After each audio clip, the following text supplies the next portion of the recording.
Well, Brooke and I have been leading you guys through a series on Jesus' death, what transpired around this time. This special is going to be the trials and denials.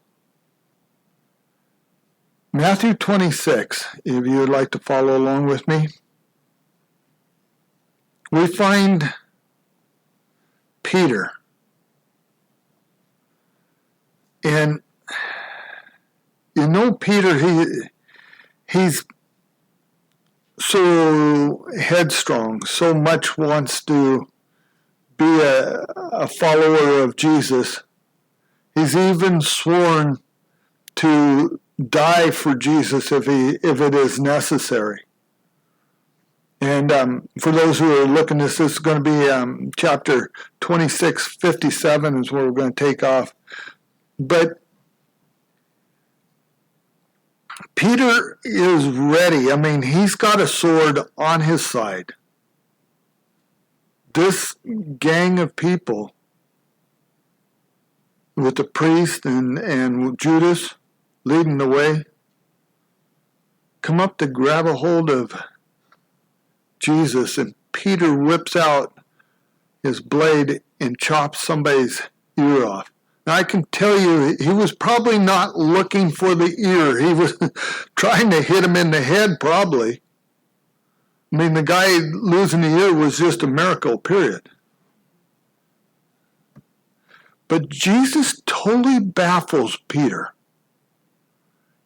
Peter is ready to fight with sword, knife, whatever, kick, gouge, whatever it takes to help his Jesus. And Jesus says, no. Let's pick this up. And those who had laid hold of Jesus led him away to the priest. Now this particular story is picked up in all four of the Gospels. So we're going to see different parts of it as we go through here. So led him away to Caiaphas, high priest, where the scribes and the elders were assembled. But Peter followed from a distance. Now this is after Jesus has already told Peter, put away the sword. This is what I come into this world for. Now Peter's trying to wrap his mind around this. It's like, hold on, I was prepared to fight to the death if needed to for Jesus to free him. Do I look for a chance to free him later? But Jesus said this is what he come into this world for. What does he mean by that? You know, you can see the wheels turning in Peter's mind, and he doesn't want to let go of Jesus. So he follows from behind. But Peter followed him from a distance to the high priest's courtyard. And he went in and sat with the servants to see the end.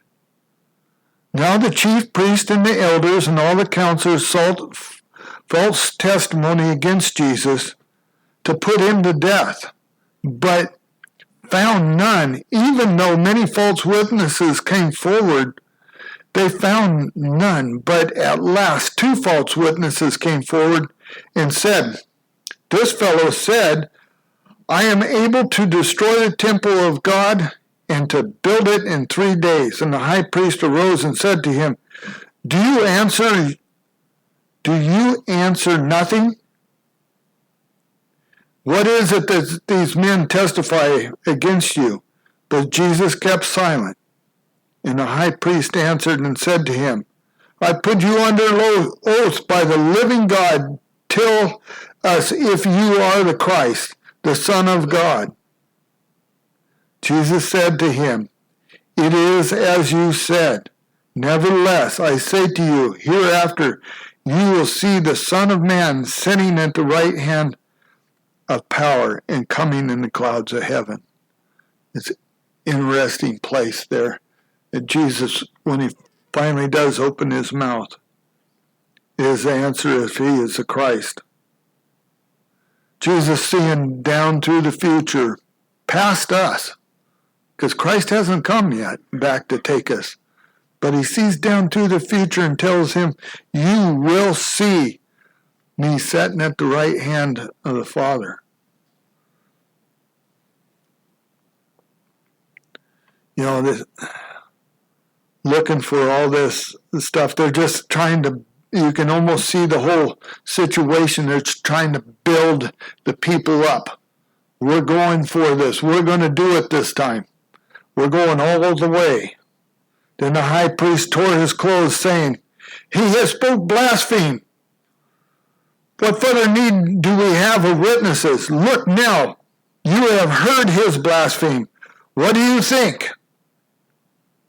And they answered and said, he deserves death. Then they spat in his face, and they beat him, and others struck him with the palms of their hands, saying, prophesy to us, Christ. Who is the one who struck you? Now Peter sat outside in the courtyard, and a servant girl came to him, saying, you also are with Jesus of Galilee. But he denied it before them, saying, I do not know you, know what you are saying. Just trying to get you to think about who Peter is and what he's doing out there. You know, he's trying to wrap his mind on what the situation is in front of him, what's going on. And this gal coming up asking him just catches him totally off guard. He doesn't even think, he just starts defending himself, trying to just be the quiet little guy in the back corner. He wants to be the fly on the wall. Just observe, leave me alone type of thing. And this gal comes up and says, I know you, you're one of them. Whew. And then when he had gone out to the gateway, another girl saw him and said to those who were there, this fellow also is with Jesus of Nazareth. But again he denied it with an oath. I do not know the man.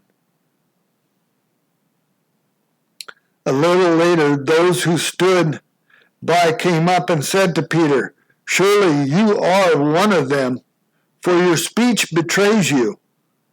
Then he began to curse and swear and saying, I do not know the man. And immediately a rooster crowed. I'm going to stop there in the Matthew story. Let's go to the one in John 18 there.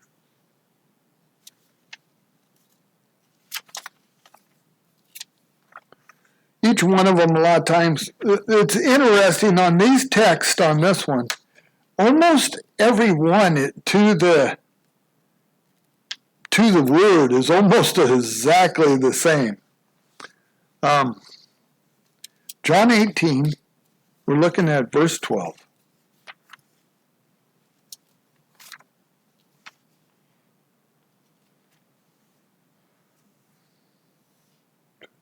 And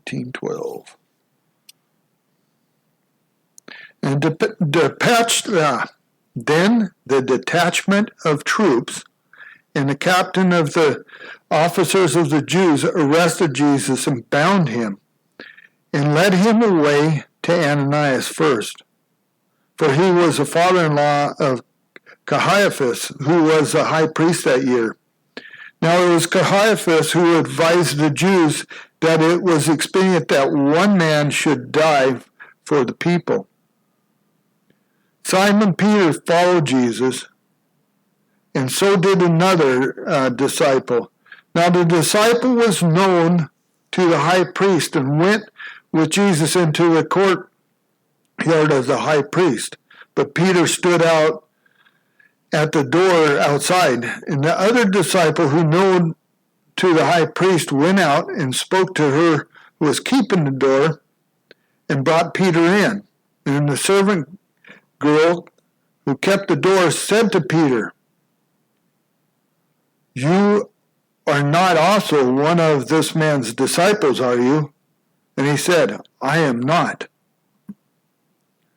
Now the servant and the officers who had made a fire of coals stood there, for it was cold, and they warmed themselves, and Peter stood with them and warmed himself. And the high priest asked Jesus about his disciples and his doctrine. And Jesus answered him, "I spoke openly to the world. I always taught in the synagogue, in the temples, where the Jews always met. In secret I have said nothing. Why do you ask me? Ask those who have heard me what I have said to them. Indeed, they know what I said."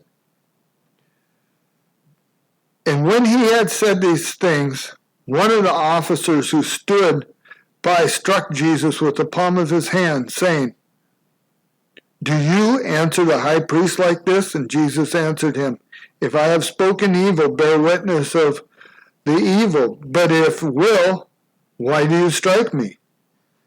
Ananias sent him bound to Caiaphas, the high priest. Now Simon Peter stood and warmed himself. Therefore they said to him, "Are you not one of the disciples, are you?" And he denied it and said, "I am not." One of the servants of the high priest, a relative of him whose ear Peter cut off, you think she's keeping an eye on him? "Did I not see you in the garden with him?" Peter then denied it again, and immediately the rooster crowed. Let's see. Maybe we'll touch on all of them, because they all have just a little bit different. Luke 22. We get the idea, though, that this trial must have been something for the disciples to see and watch after seeing all the miracles that Jesus had done throughout the years. Luke 22, and we'll start with 54. Having arrested him, they led him and brought him into the high priest's house, but Peter followed at a distance. Now when they had kindled a fire in the midst of the courthouse and sat down together, Peter sat among them, and a certain servant girl, seeing him as he sat by the fire, looked intently at him and said, "This man also is with him." But he denied him, saying, "Woman, I do not know him." And after a little while, another saw him and said, "You also are one of them." But Peter said, "Man, I am not." Then after about an hour had passed, another confidently affirms, saying, "Surely this fellow also was with him, for he is a Galilean." But Peter said, "Man, I do not know what you are saying." Immediately while he was still speaking, the rooster crowed, and the Lord turned and looked at Peter. And Peter remembered the words of the Lord and how he had said to him, "Behold, before the rooster crows, you will deny me 3 times. So Peter went out and wept bitterly. How many of us wouldn't?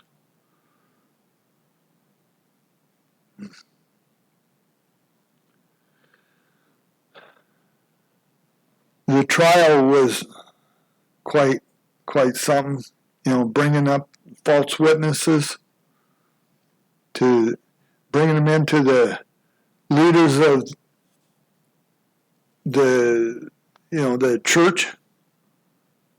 Can you imagine being brought before the conference president? Of course, we all know Rodney. He seems to be a pretty nice guy, but Imagine if he wasn't on your side and was against you. You're having troubles with the different things there from the conference. It's got to be a struggle. Here's Jesus is trying to stand trial before a mock trial of lies.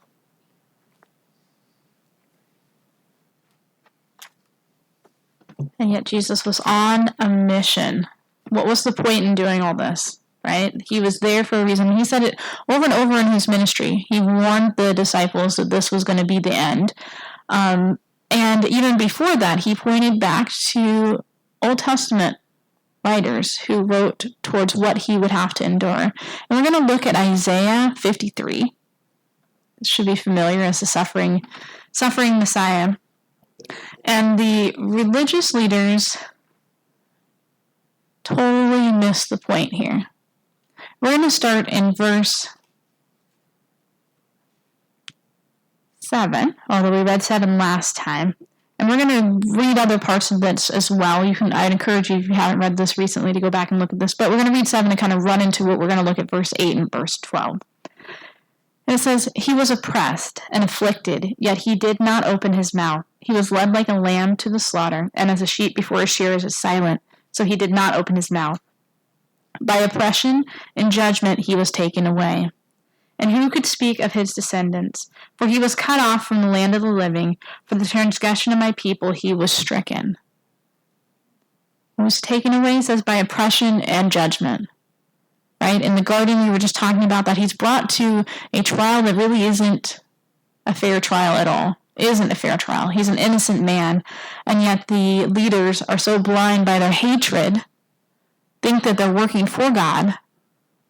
That's something to think about. Think that they're doing God a favor by getting rid of this man. At one point, they say in the trial, isn't it better for one man to die than for the whole nation to go astray? And yet, let's look at verse 11 in Isaiah 53. It says this. This is looking ahead just a little bit. "After the suffering of his soul, he will see the light of life and be satisfied. By his knowledge, my righteous servant will justify many, and he will bear their iniquities." What was the role that Jesus was taking on?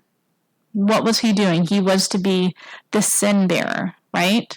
And how we respond to Jesus in this role is very important. And in fact, we were talking briefly about Peter, we see 2 different ways the people responded. Actually, maybe a variation of a second way, but 2 different ways. And one of them we're going to look at here. This is in Luke 22. You guys were there a moment ago. And this is going back to remind us of what Peter had said before all this had happened, or what Jesus had said to Peter. And this is in Luke 22, 31 to 32. And he says this. This is at the Last Supper. This is just picking out the piece. We already talked about the Last Supper. But he says this. "Simon, Simon, Satan has asked to sift you as wheat. But I have prayed for you, Simon, that your faith may not fail. And when you have turned back, strengthen your brothers." Jesus knew beforehand, before he was headed to trial, he knew exactly that Peter was going to deny him. And he gives him a heads up about that. He knows that Peter's going to do, as Marlin said, chop off the guy's ear. He knows all his disciples are going to be running and fleeing. Some of them will be there in the shadows. John and Peter are nearby. He knows that Judas is going to betray him. He knows all of these things. And yet he says to Peter, "I prayed for you. And I prayed that when you turn back, you will strengthen your brothers." Wasn't that his mission? In the midst of he's going to go to trial, he's going to be accused unjustly, and yet he's saying, "I'm praying for you. I'm praying for you." All the disciples, he does. We talked about that too. But Peter, I prayed specifically for you because I know Satan's out to get you right now. He's got you right in the crosshairs. He's going to get you right now. And the beauty of this in Peter's story is that we see, this is over in John 21. Again, this is looking ahead, but it's worth thinking about. There is restoration, there is hope. And I'm going to pause here for a second because this is one we're going to come back to. The other option that I just said, this is like a microcosm of how we can respond. We briefly touched on Judas. We're not spending a lot of time on him. But what happens to Judas, right? After he's betrayed Jesus. He betrays him. He realizes he's betrayed innocent blood. And his response, instead of recognizing that he can turn around and that he can be restored, right, he goes and hangs himself. Right? He's so overcome with the exact thing that Jesus is trying to get rid of in us, sin. He's so overcome with the guilt of his sin. What do we know? We always know this famous verse, the wages of sin is death. Right? In Judas' story, that is true. That sin that he committed right there against God, he felt there was nothing to be done, and his story was finished. That's one option, right? That sin basically brings us down to our death, a permanent death. But there's another option, folks. I mean, Peter is an example of this. There's another option here that we can have. We all sin. We were talking about this earlier. Peter sins too, royally, and denies Jesus in the middle of Jesus' in the trial, and Peter's out there going, I don't know the man, I don't want anything to do with him. We saw that multiple times, over and over again. And yet he remembers when that rooster crows, oh yeah, Jesus told me this. Jesus told me this was going to happen. Yes, he weeps bitterly. Yes, there's also, I think it's in Ellen White's writings where she mentions Jesus looks over because he can see, because he's out in the courtyard, looks over, and he's not looking over him with a look of condemnation or hatred. It's a look of love. He knows, like, yeah, you messed up. I told you that was likely to happen. That was going to happen, and it did happen. And it breaks his heart. But it breaks his heart in the good way. Not in the way that Judas runs out and he has completely buried it, right? It breaks his heart in the sense of, I never want to do that again to my best friend. Right? If you've ever screwed up royally and recovered from it, what's the thing you hopefully learn from that? I never want to do fill in the blank again. To that person, to myself, to whatever. That, it's a hard lesson, but we've all probably been there. And Jesus takes the time later, right, as we just talked about, his suffering, he bears the sin. He's bearing actively the sin of Peter, Judas, all of us, right there, on his way to the cross. Right, they saw him at the garden, he was praying for them. But we get this beautiful story to remind us that it isn't all about the trials and denials. We get this beautiful story of restoration coming right in the middle of, afterwards, but right in the middle of that we see Peter runs off and he's crying. You don't see him for a while. But at the end of the story, we see this. And this is John 21, where you all are at. You're familiar with this, I'm sure, but it's worth reading again. So when they'd finished eating, and Jesus has resurrected, so he's come back. Peter's still a little bit, I know I messed this up. The relationship is a little uncertain. But they met in Galilee. And after they finish eating, Jesus says to Simon Peter, Simon, son of John, do you truly love me more than these? Right, what was the issue there, right? When he saw that look of love, he goes, I don't ever want to do that to my friend again. Of course, Peter's like, yes, Lord. He said, you know that I love you. Okay, that's once. Jesus says, feed my lambs. And again, Jesus said, Simon, son of John, do you truly love me? You can imagine Peter's like, I've already answered this question. What are we getting at here? He answered, yes, Lord, you know that I love you. Jesus said, take care of my sheep. And the third time he said to him, Simon, son of John, do you love me? Peter was hurt. It gives us right there. Peter's hurt. He's like, I've answered this twice. You're asking me again. I know I've screwed this up. Why do you keep asking me this, right? Because Jesus asked him the third time, do you love me? And he said, Lord, you know all things. You know that I love you. And Jesus said, feed my sheep. I tell you the truth. When you were younger, you dressed yourself and went where you wanted. But when you're old, you'll stretch out your hands and someone will lead you where you do not want to go. Jesus is pointing ahead to Peter's own trials. In fact, Jesus said this to indicate the kind of death by which Peter would glorify God. And then he said to him, follow me. Jesus points out, hey, you've got more trials ahead of you, but right now I'm asking you, what did he tell him when he said I was praying for you? When you have turned around, when you have repented, he already told him, strengthen your brethren. Teach them what you've learned through this experience. Teach them about me. Turn around and use all this trials and this suffering for something good, Peter. Turn this around. And he just ends it with a, follow me. Repeats the call. I'm calling you back, Peter. We've got two options here when we go through trials, just like we see with Jesus. Jesus bore the burden for us. right? He's going through these trials. We're going to see more of this. We're going to see him before Pilate. But in this part of the story, we see there's really only two options. You're either going to end up like Judas and be like, this is too much and I'm buried under it and I'm not going to accept the sacrifice that Jesus is making. Or you're going to say, I don't like the way this is going for me, and the only way I'm going to make this is to accept the sacrifice that Jesus is making. And Jesus is calling all of us, come, follow